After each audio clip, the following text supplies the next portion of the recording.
오늘 하루도 하나님의 삶 속에 하나님께서 우리들에게 허락하여 주신 삶 속에 하나님의 은혜가 여러분들에게 임하기를 간절히 소망합니다. 그 은혜로 인하여서 우리가 살아가고 있음을 잊지 아니하고 그 은혜가 우리를 살리는 힘이심을 여러분 믿으시기 바랍니다.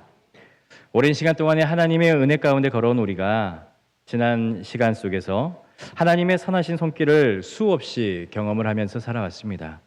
그 은혜로 인해서 오늘도 이 자리에 올 수가 있었던 것이죠. 그런데 오늘 이 자리에서 우리가 해야 할 일은 단순한 이 과거의 영광을 회상하거나 감사에 머무르는 것에 끝나서는 안 된다는 것이죠. 오히려 지금 이 시점에서 다시 한번 우리들에게 우리 교회에게 근본적인 질문을 던질 때가 되었습니다. 하나님께서 왜 이 교회를 이 땅에 세우셨는가? 그리고 하나님께서 이 교회를 통해서 지금 이루고자 하시는 일이 과연 무엇인가? 그 목적과 뜻을 우리가 분명히 알고 있는가라는 질문을 우리 스스로에게 그리고 우리 교회에게 던져봐야 할 것입니다. 사람이 자신의 존재 이유를 모르면 길을 잃고 헤맬 수밖에 없듯이 교회도 자신이 왜 존재하는지를 놓치게 되면 가는 방향을 놓치게 되는 것입니다. 교회는 단순히 시대의 흐름을 쫓거나 대중의 호응을 이끌기 위해서 존재하는 조직이 아닌 것이죠. 교회는 예수 그리스도의 몸이고 복음을 품은 생명의 공동체이기 때문에 그렇습니다. 그렇게 교회가 붙들어야 될 가장 중요한 것은 그 외형이라든지 아니면 교회에서 행하는 프로그램이 아니라 하나님께서 이 공동체를 통하여서 누구를 살리시고 누구를 세우시기를 원하신가라는 것이 중요하다는 것이죠. 이 두 가지 질문, 복음교회는 지금 사람을 살리고 있는지 그리고 사람을 세우고 있는지라고 묻는 이 두 질문 속에 교회가 본질적으로 존재하는 이유를 보여주고 있습니다. 여러분, 예수님께서 이 땅에 오신 이유가 무엇입니까? 바로 죽은 자를 살리시고 흩어진 자를 또 모으시고 무너진 인생을 다시 세워주시기 위해서 이 땅에 오셨습니다. 교회는 그 예수님의 사명을 이어가는 공동체입니다. 그렇게 교회는 생명을 살리는 곳이 되어야 하고 그리고 영혼을 세우는 터전이 되어야 하는 것이죠. 여러분, 사람을 살린다는 것은요, 단지 교회에 오게 한다라고 하는 그런 의미만 가지고 있는 것이 아닙니다. 그것은 절망 속에 있는 사람들에게 하나님의 사랑을 전하고 죄와 상처에 눌려 살고 있는 사람들에게 예수 그리스도의 생명을 선포하는 것이 바로 교회의 직무라는 것입니다. 당신은 사랑받기 위해 태어난 사람입니다. 우리 옆 사람에게 한번 고백해 보시기 바랍니다. 당신은 사랑받기 위해 태어난 사람입니다. 자, 그리고 예수 안에 참된 생명이 있습니다. 하나님은 당신을 포기하지 않습니다. 그렇습니다. 여러분, 이 말씀이, 이 복음의 메시지가 실제로 내 가슴에 와 닿고 그것이 사람들의 마음을 일깨워주고 눈물을 닦아주고 다시 살아나게 만드는 곳이 바로 교회라는 것입니다. 하지만 복음은 단지 사람을 살리는 데에 그치는 것이 아닙니다. 살아나는 영혼은 반드시 성장하고 세워져야 된다는 거예요. 이 자란다는 것은 단지 교회에 오래 머물러 있다라고 해서 자라는 것이 아닙니다. 진정한 자란다는 것은 하나님의 사람으로 빚어지고 또한 예수의 사람으로 또 예수의 제자로 살아가며 자신의 자리에서 사명을 감당하면서 삶으로 이어나가는 것입니다. 그래서 교회는 말씀을 통해서 양육하고 기도를 통해서 붙들고 살아가며 사랑의 공동체로 서로를 위해서 돌보며 살아가야 된다는 것이죠. 진짜 교회는 단순히 사람이 많이 모이는 곳이 아니라 그 안에서 하나님의 뜻대로 살아가는 사람들이 예수의 사람이 세워지는 곳이 바로 진정한 교회라는 것입니다. 우리 모두는 교회를 어떤 건물이나 조직으로 생각하기가 쉽습니다. 세상 사람들은 그렇게 이야기를 하죠. 그런데 성경은 교회를 그렇게 말하지 않습니다.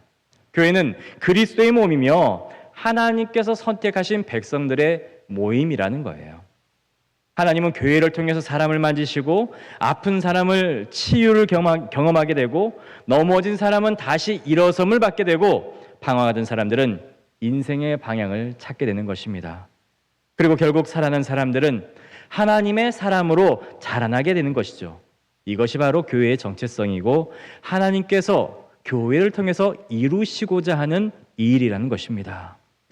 그래서 우리는 다시 이 질문을 우리 마음판에 되새겨야 됩니다. 지금 우리 교회는 사람을 살리고 있는가? 지금 우리 교회는 사람을 세우고 있는가? 우리는 그 사명을 정직하게 감당하고 있는가? 여러분, 이 질문에 우리가 담대하게 한치의 부끄럼도 없이 예라고 대답할 수 있는 교회라면 그 교회는 하나님 앞에서 살아있는 교회가 되는 것입니다. 그리고 그 교회는 세상 속에서 진정으로 빛과 소금의 역할을 감당하는 공동체가 되는 것이죠. 하나님은 이 시대에도 여전히 생명을 살리시길 원하시고 계시고 그 일을 감당할 교회를 찾고 계신다는 것입니다. 복음교회가 그 사명을 잊지 않고 앞으로도 계속해서 사람을 살리고 사람을 세우는 교회로 남기를 간절히 소망합니다. 초대교회는 예루살렘에서부터 시작이 되었죠. 성령께서 강림하신 오순절을 기점으로 복음의 능력은 불길처럼 번져 올랐고 제자들의 수는 급격하게 늘어나게 됩니다. 사도행전 6장은 그 시기를 이렇게 기록을 하고 있습니다. 1절을 보게 되면 그때의 제자가 더 많아졌는데 라고 시작을 하고 있습니다. 여러분, 이 표현 속에 있는 단순한 숫자 많아졌다라는 것은요, 이 본문에서 사용하는 헬라어를 검색해보고 번역을 해보니까 풍성해지다, 급속히 퍼지다 라는 뜻을 가지고 있었습니다. 이것은 단순히 한 명, 두 명 이렇게 증가하는 것이 아니라 하나님의 은혜 아래에 복음이 폭발적으로 확장되고 있음을 말해주는 것입니다. 여러분, 이 얼마나 감사하고 부러운 일입니까? 그런데 여러분, 아이러니하게도 바로 그 폭발적인 풍성함 그 이면에는 위기가 있었다는 것입니다. 수직적으로 성장하는 그 기쁨 뒤에 감춰져 있는 한 가지 문제가 교회의 공동체 안에서 터져나오기 시작했습니다. 본문은 계속해서 이렇게 말을 합니다. 계속해서 함께 읽어보도록 하겠습니다. 헬라파 유대인들이 자기들의 가부들이 매일의 구제에 빠짐으로 히브리파 사람을 원망하니, 여기에서 원망하다라는 말은요, 단순하게 말하는 불만이 아닙니다. 이 원망하다라는 헬라어는요, 구약에서 이스라엘 백성들이 광야에서 하나님께 불평했던 그 원망의 소리하고 똑같은 단어를 쓰고 있습니다. 한마디로 이 말은 공동체 내부의 신뢰가 무너지기 시작할 때에 억눌린 탄식처럼 터져나오는 말이 되는 것이죠. 말하자면 교회 안에 불편한 경계선이 그어지게 되고 누군가는 그 사랑의 테두리 밖으로 밀려났다고 느끼기 시작했다는 것입니다. 여러분, 이 사건의 배경을 이해하기 위해서는 당시 초대교회의 구성원들을 살펴볼 필요가 있습니다. 당시 교회는 크게 두 부류로 나뉘어져 있었습니다. 먼저 히브리파 유대인들은 예루살렘과 유대 지역 출신으로 히브리어나 아람어를 그 당시에 사용하던, 그 지역에서 사용하던 히브리어나 아람어를 사용하던, 그리고 유대 전통과 문화에 익숙했던 히브리파 사람들이 있었고, 반면에 헬라파 유대인들은요, 로마 제국의 여러 지역으로 흩어져 살아가고 있다가 예루살렘으로 돌아왔던 디아스포라 유대인들이었습니다. 헬라어를 사용하면서 문화적으로 다소 이방인 같은, 좀 이렇게 섞이지 못하는 그러한 분위기를 지닌 사람들이 바로 헬라파 유대인들이었죠. 이 두 부류는 같은 믿음을 고백했습니다. 나는 예수님을 구주로 고백합니다 라는 그 믿음을 가지고 있었지만 언어와 문화의 차이로 인하여서 교회 안에서도 보이지 않는 긴장과 거리감이 그들에게는 존재했다는 것입니다. 그리고 그 갈등이 바로 이 구제라고 하는 이 사역의 현장에서 드러나게 되었다는 것이죠. 고대 유대 사회에서 이 과부의 계층은요, 가장 취약한 계층이라고 이야기할 수 있습니다. 남편을 잃은 여성은 경제적인 기반도 없었고 사회적인 보호도 거의 받지 못했습니다.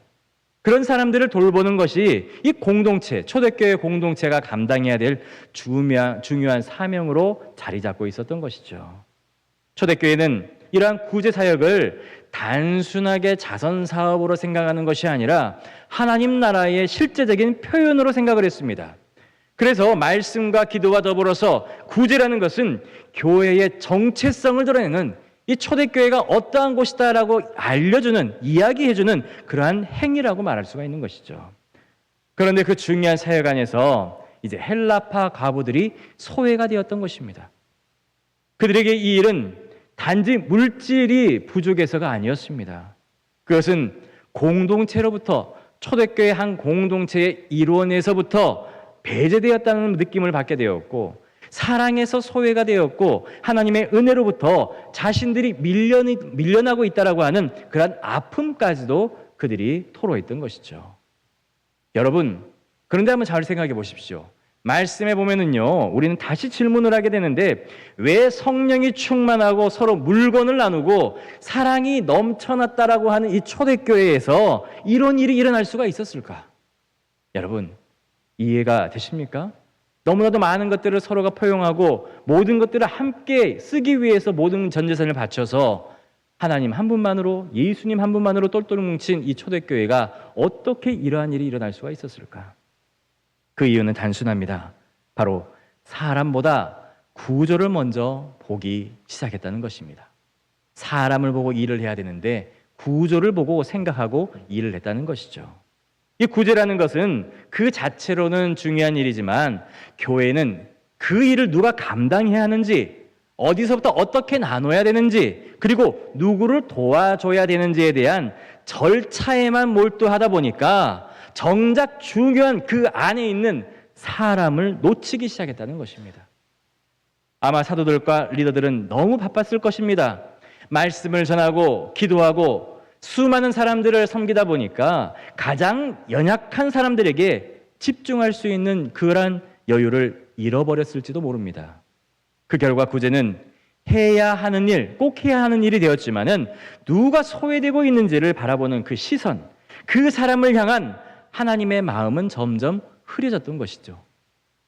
그리고 바로 그 지점에서 문제가 터지게 된 것입니다. 이 겉으로 보기에는 공동체가 멀쩡해 보였지만은 그 안에는 말 못할 탄식이 피어오르고 있었습니다. 상처 입은 자들의 눈물은 소리 없이 흘러내리기 시작을 했죠.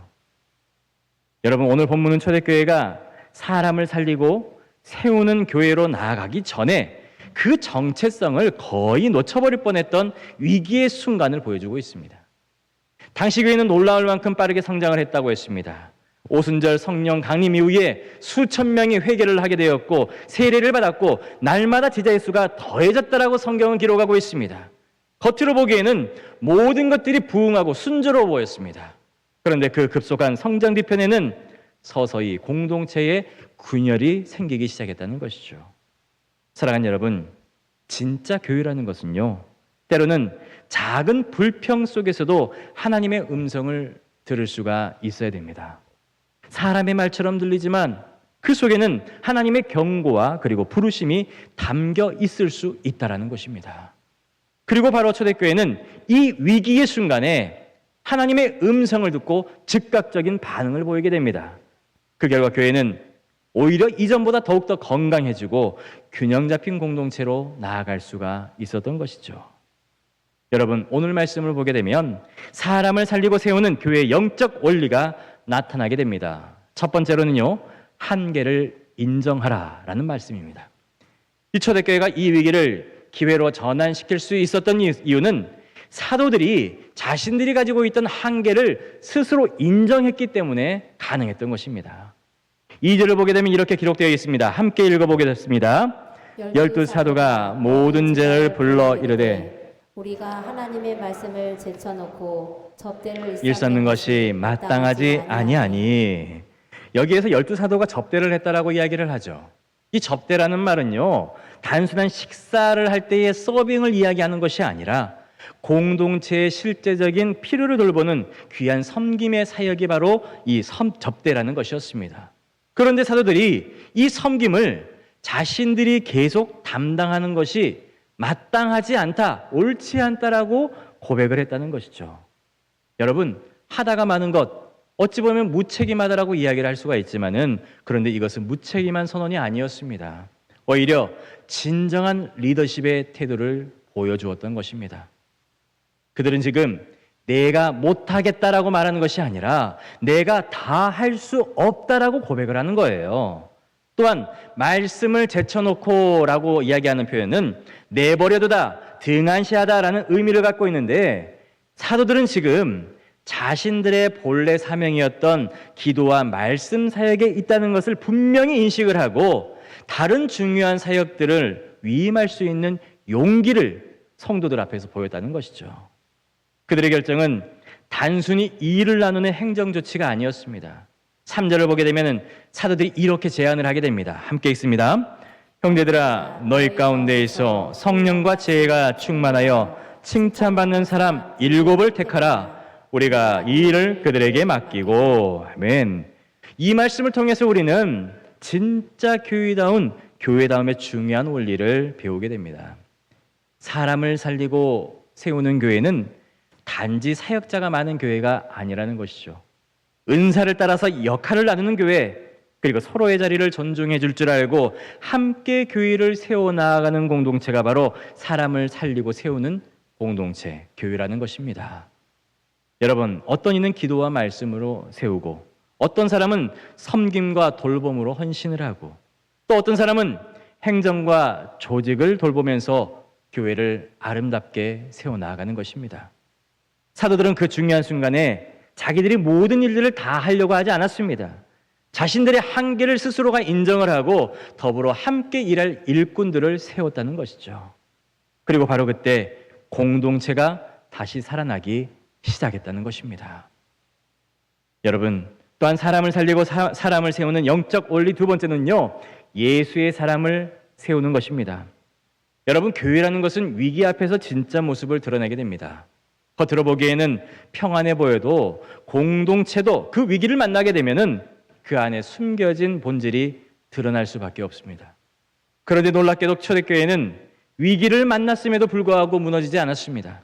오히려 그 위기 한복판에서 교회를 더 깊이 있게 정체성을 회복했다는 것이죠. 초대교회가 위기 속에서 보여준 두 번째 영적 원리는 바로 사람을 세우는 것이었습니다. 사도들이 이렇게 말합니다. 6장 3절 말씀 같이 한번 읽어보겠습니다. 너희 가운데에서 성령과 지혜가 충만하여 칭찬받는 사람 7을 택하라. 아멘. 여러분, 여기에서 우리가 눈여겨봐야 할 구절은요, 단지 7명을 세웠다라는 것이 아닙니다. 어떤 사람을 세울 것인가, 바로 그것이 핵심이라는 것이죠. 단순히 구제를 도울 수 있는 사람을 뽑거나 빈자리를 채우는 그러한 인력이 필요해서가 아니라 성령과 지혜로 충만한 사람, 곧 하나님의 마음을 품은 사람을 세우라는 것이었습니다. 헬라어 원문에는 성령과 지혜로 충만한 사람, 여기에서 충만하다라는 것은요, 단지 조금 있는 것이 아니라 넘치도록 가득 찬 상태, 흘러넘치는 상태를 이야기하는 것입니다.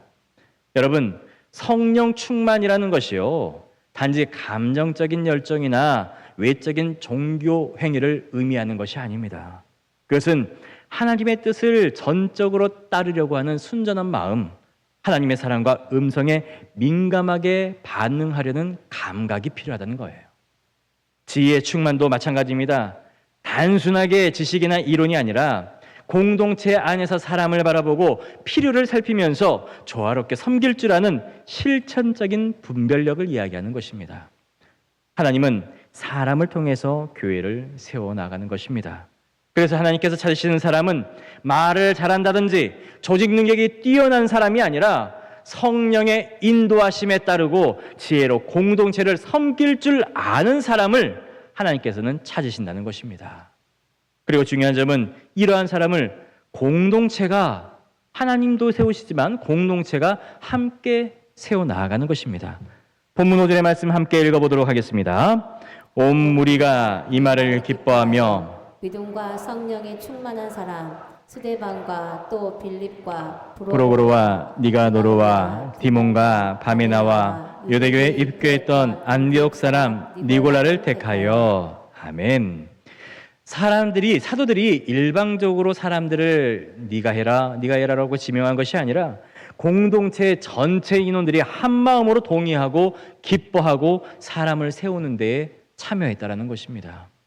여러분, 이걸 한번 생각해 보시기 바랍니다. 얼마나 아름다운 모습입니까? 사람을 세운다는 것은 단순히 어떠한 직책을 맡기는 것이 아닙니다. 그것은 하나님의 마음을 품은 사람, 공동체가 함께 분별하고 세우는 것, 그러한 사람을 공동체가 하나님께서 세우신다는 것이죠.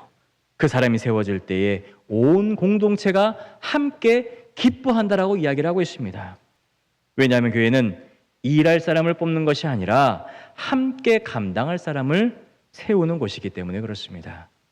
이후에 6절에서는 사도들이 그 7사람에게 안수하는 모습이 나오죠. 사도들 앞에 세우니 사도들이 기도하고 그들에게 안수하니라.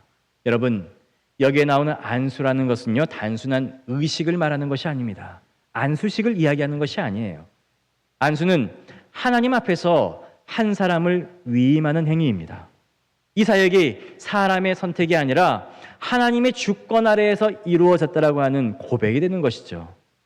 동시에 공동체가 그 사람의 사역을 인정해주고 지지하며 함께 감당하겠노라는 약속이 그 안에 스며들어 있는 것입니다. 세워진 일꾼이 외롭게 싸우지 않도록 함께 기도하고 함께 책임지는 신앙 공동체가 되겠노라는 그런 선언이 되는 것이죠.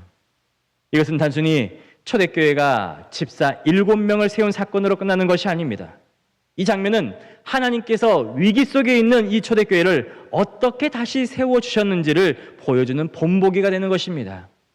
하나님은 프로그램이나 시스템으로 교회를 다시 세우지 아니하셨습니다. 언제나 사람을 통하여서 사람을 세우는, 또 사람을 세워나가는 공동체를 통해서 교회를 다시 일으켜 세우셨다는 것이죠. 그렇게 세워진 사람들 중에는 누가 있었습니까? 스데반이 있었습니다. 그는 복음의 증인으로 순교하면서 교회를 진짜 교회답게 만든 순교자로 생을 마감했습니다. 또 한 사람 빌립은 사마리아로 에티오피아 내시에게로 나아가서 복음의 지경을 넓히는 역할을 감당했습니다. 사랑하는 복음계 성도 여러분, 오늘 하나님께서 다시 세우시기를 원하는 교회는 사람을 세우는 교회입니다. 성령과 지혜가 충만한 사람을 알아볼 수 있는 눈을 가진 교회, 그 사람을 세울 때에 모든 공동체원이 함께 기뻐하고 축복하는 교회, 그리고 그 사역을 위해서 기도와 안수로 하나님께 모든 것들을 위임하며 책임을 함께 지는 교회, 그런 교회가 진짜 교회이고, 그런 교회가 사람을 살리고 세우고 세상을 변화시키는 교회가 되는 것입니다. 우리 목포 복음교회가 이런 세상을 변화시키고 사람을 살리고 세우는 복된 교회가 되기를 간절히 소망합니다. 또한 사람을 살리고 사람을 세우는 영적 원리 세 번째는요, 교회를 자라게 하시는 하나님이시라는 겁니다. 우리가 처음 볼 때에 사도행전 6장의 내용은요, 뭘로 시작했습니까? 히브리파와 헬라파의 갈등으로부터 시작이 되었습니다. 공동체 안의 긴장과 언어와 문화의 차이와 구제의 불균형, 이러한 문제들이 있었죠. 이 모든 것들이 교회의 위기였고 분열의 단초가 될 수 있는 심각한 상황이었습니다. 하지만 그 위기 속에서 초대교회는 사람을 살렸고 사람을 세우는 교회로 거듭나게 되었다는 것입니다. 그 결론이 바로 오늘 본문 7절의 내용에 나와 있습니다. 함께 읽어보겠습니다. 하나님의 말씀이 점점 왕성하여 예루살렘에 있는 제자의 수가 더 심히 많아지고 허다한 제사장의 무리도 이 도에 복종하니라. 아멘. 이제 초대교회가 그 위기 속에서 이제 극복하게 되었습니다.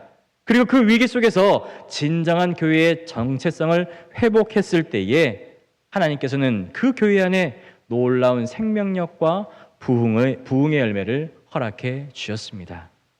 본문 7절은 이렇게 말을 하고 있습니다. 하나님의 말씀이 점점 왕성해졌다라고 이야기를 하고 있습니다.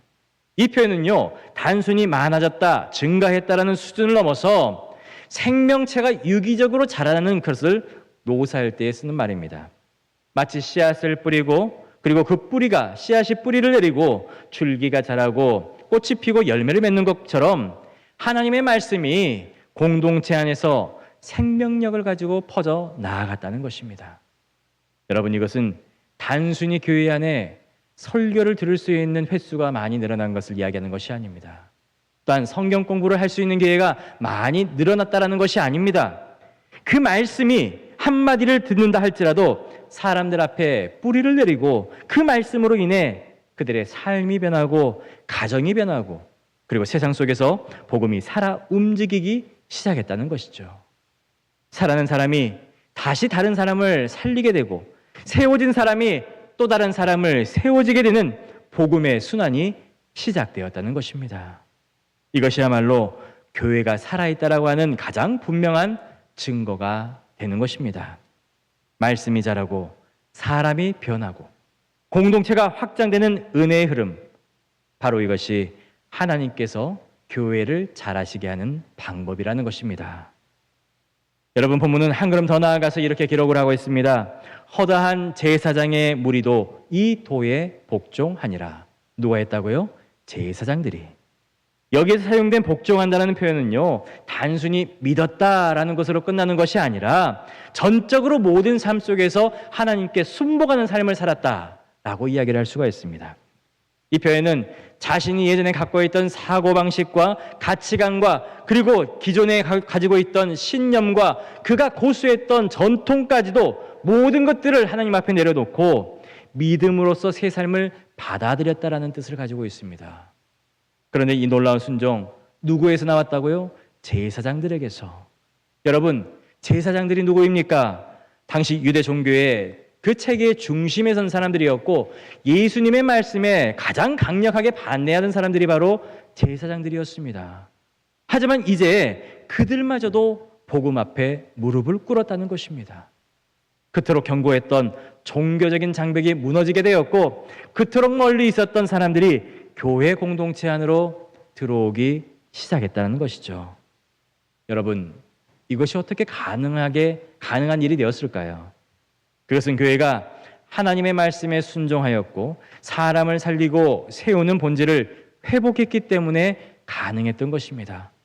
그 복음의 흐름이 가장 단단했던 벽을 허물 수가 있었고 가장 멀리 있었던 사람을 교회 안으로 끌어들일 수 있었던 것이죠. 사랑하는 성도 여러분, 초대교회는요, 여기에서 머무는 것이 아닙니다. 기도로 분별할 줄 알았고 사람을 세웠고 그리고 사역을 나누었고 하나님의 뜻을 따르게 되었습니다. 그리고 결국 하나님께서는 그 교회를 자라게 만들어 주셨다는 것이죠. 여러분, 우리가 잊지 말아야 할 진리가 바로 여기에 있습니다. 교회를 자라게 하시는 분은 사람도 프로그램도 아닌 바로 하나님이시라는 사실을 잊지 마시기 바랍니다. 하나님께서 말씀을 자라게 하시고 사람의 마음을 움직이시며 가장 완고했던 영혼까지도 돌이키게 하시는 분이 바로 우리 하나님이십니다. 우리의 몫은 그분의 뜻을 분별하고 그 뜻에 순종하고 사람을 살리고 세우는 일에 충실하게 동참하는 것뿐에 없습니다. 우리 복음교회가 이러한 교회가 되기를 간절히 소망합니다. 여러분, 초대교회가 마주했던 위기는 사실 아주 작은 문제에서부터 비롯되었습니다. 매일의 구제사역 속에서 들려온 원망과 불평의 소리, 겉으로 보기에는 아주 사소한 문제처럼 보일 수도 있습니다. 하지만 그 안에는 공동체의 신뢰와 사랑이 무너질 수 있는 위태로운 균열이 그 안에 숨어져 있었던 것이죠. 그때 사도들은 외면하지 않았습니다. 자신들의 한계를 정직하게 인정했고 자신들이 감당하지 못하는 자리에 사람을 세워나가는 결단을 하였던 것입니다.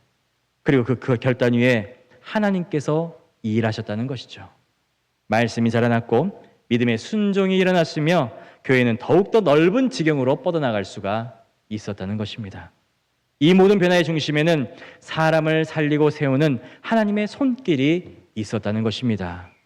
하나님은요, 하나님께서 친히 세우신 교회를 그 교회에 있는 문제를 결코 외면하지 않으시는 분이시라는 겁니다.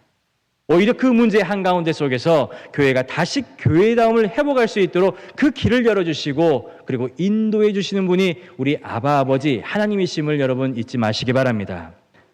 우리의 한계를 인정하고 사람을 세우고 말씀의 질서를 회복하는 교회를 통해서 하나님은 생명의 새 역사를 써 나가시는 것입니다. 교회를 살리는 일은 우리의 힘으로 모든 것을 감당하려는 그러한 집착을 내려놓는 것에서부터 시작됩니다. 교회에 세우는 일은 사람을 향한 하나님의 눈으로 바라보고 함께 세워가는 데에서 이루어지는 것입니다. 여러분, 그렇게 해야 할 때에 말씀이 살아나고 기도가 이어지고 섬김이 자리 잡을 때에 하나님은 교회를 자라게 하는 것이죠. 바울도 고백을 했습니다. 나는 심었고 아볼로는 물을 주었을 때 오직 하나님께서 자라나게 하셨다라고 말입니다.